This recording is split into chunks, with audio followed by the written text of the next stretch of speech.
Okay, welcome back to our channel mga Lodi.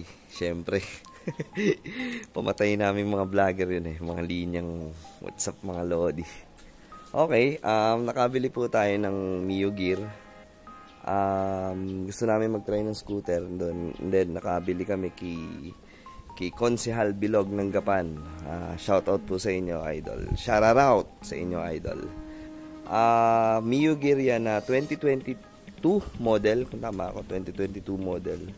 4,000 odo lang po siya. Yan, 4,400 odo. Actually, gumagana pa yung kanyang speedometer nung nakuha namin yan.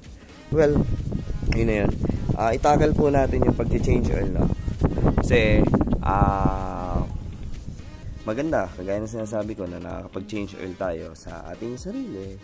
Less maintenance cost, and then syempre same time nakakapag-explore tayo sa ating mga motorsiklo. Okay, maya lalakad na tayo.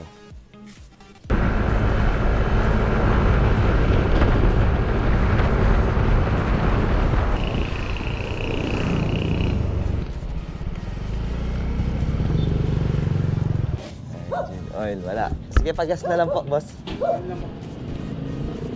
Yan mga idol, titingin tayo sa ibang provider ng lakas. Papuno po.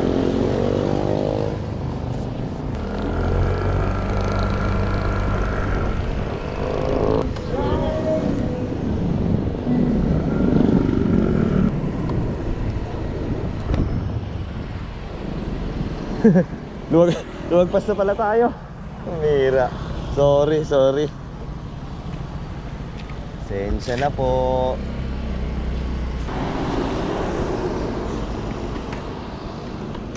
Boss lang pang scooter po.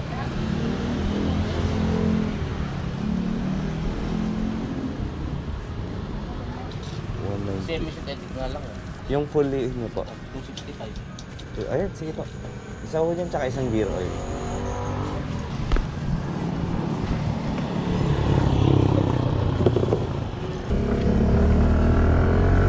Alright, nakabili na tayo ng langis mga idol, no? Hindi ko alam kung ano yung nabili ko, parang RC9 ba yan? So may ganun palang klase ng langis, no? Fully synthetic daw siya. Ayan, what's up mga Lodi? Nakabili na tayo ng langis, no? Checkin ko lang kasi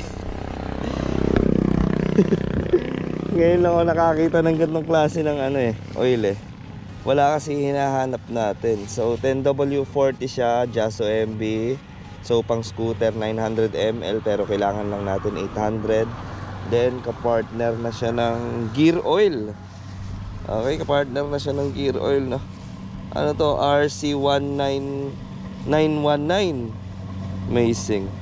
Bali fully synthetic daw to, since kailangan natin mag-change oil dahil kakakuha lang natin ng unit. So sa ngayon okay na muna siguro yan. Kailangan na nating umuwi at magpalamig ng makina and then mag-change oil.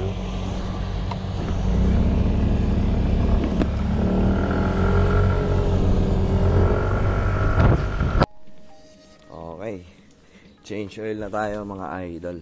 Ito, lalagyanan. Sa pag-change oil, ilo-locate lang natin yung drain bolt.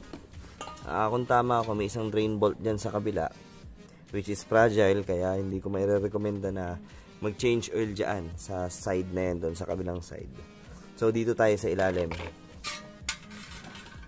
Mga kailangan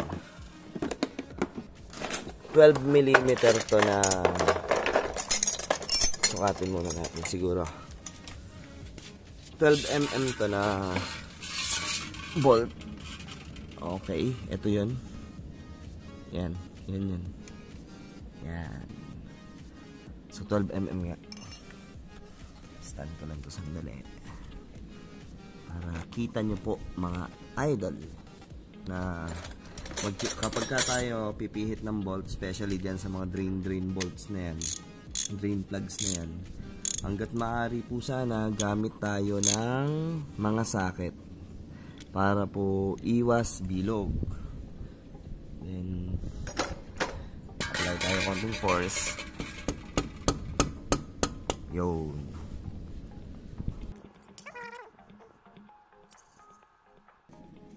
Ang haba. Yun. Tsaka po yung ating mga tornilyong ganito, hanggat maaari po wag natin ilapag kung saan saan, dahil baka po alam nyo na madikit sa mga buha-buhangin, hindi naman po maganda yun, di ba? So patong po natin sa basahan o kaya somewhere kung saan hindi ho siya ma-expose sa mga alikabok, gano'n, or madidikitan ng mga kung ano-anong debris. Ayan. Yan po, di ba? Then, i-tilt lang po natin yung motor. Diba? Alam nyo, yun yung sinesenter. Tapos, tinitilt. Paano ba yun? Tinatabi-tabingi. Para po masimot natin yan. Or kung may air compress naman tayo, gamit po tayo air compress. Tapos, sa kabila, wait lang. Sa kabilang side po tayo.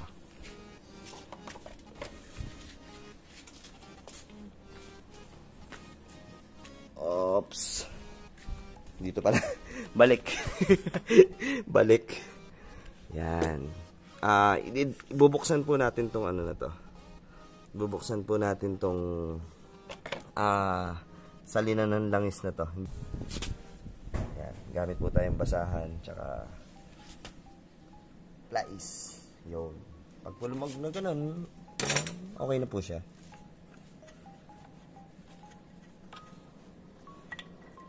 Then, punasan din ho natin yan ng basahan na malinis, syempre. Yan.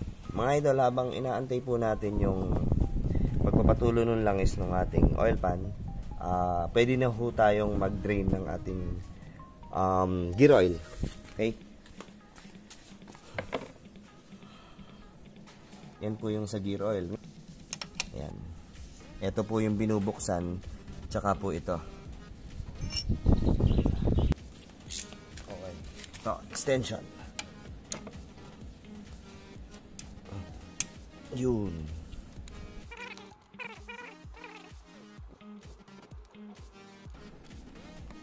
Yun. Haba pala nito.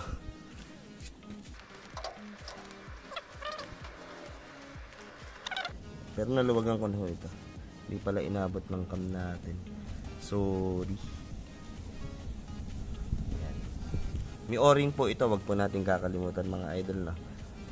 Kakatas po kasi yan pag po nawala yung o-ring na to. Ganun din sa kabila. Yan mga lods.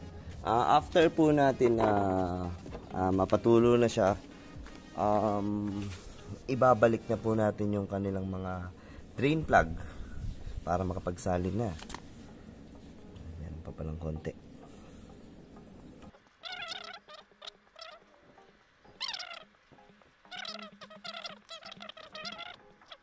Then, kailangan po malinis ang mga thread.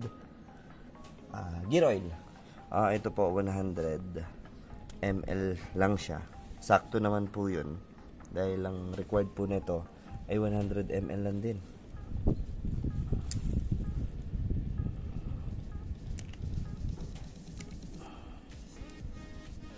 Actually, dating nung naka-scooter pa ako, hindi ako gumagamit ng ganito eh. Ngayon, uso na pala yung mga ganitong parang nasa, ano ba tawag dito? Yan. So, anong viscosity dito? Labas ba? ETW90. Maganda. Kasi ang standard ng mga gears ay 90. Okay, mga idol, nakapagpalit na po tayo ng gear oil. Then, higpitan na natin to.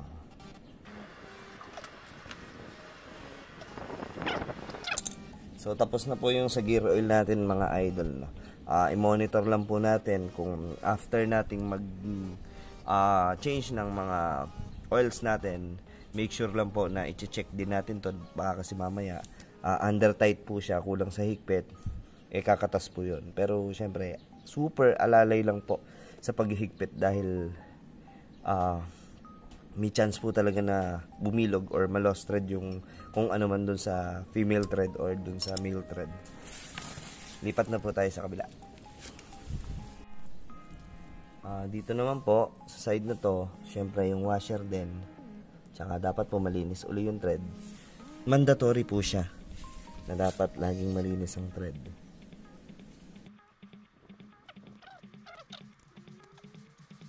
Lock. Para akong madudumi eh. Joke.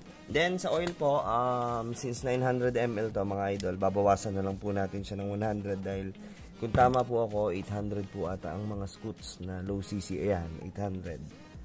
So bawas po tayo 100 dito and then salin na po natin. Yan. Mga idol, nabawasan na natin to ng 100 ml. So para siyang imposible na isalin to dito at wala po tayong imbudo, kaya syempre yung ating forbidden jutsu atin na namang gagamitin po. Okay?